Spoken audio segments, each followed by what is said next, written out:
সবাইকে বাস দিবসের শুভেচ্ছা। अबे साले। অনেকে ভাবতে পারেন বাস দিবসটা আবার কি। বাস দিবসটা হলো 2009 সাল থেকে চালু হয়েছিল।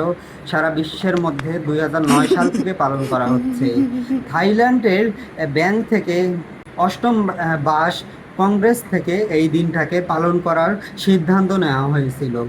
সেই দিন থেকে সারা বিশ্বের মধ্যে বাস দিবস পালন করা হয়। বাস দিবস পালন করার উদ্দেশ্য কী? বাস দিবস পালন করার উদ্দেশ্য হলো বাঁশের গুরুত্ব সম্পর্কে মানুষকে ধারণা দেওয়া।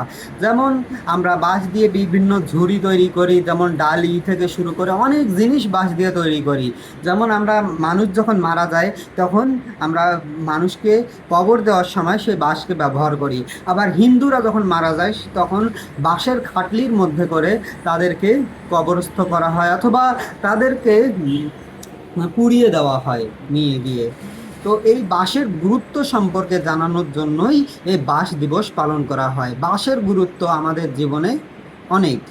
তো আপনাদের সবাইকে বাঁশ দিবসের শুভেচ্ছা।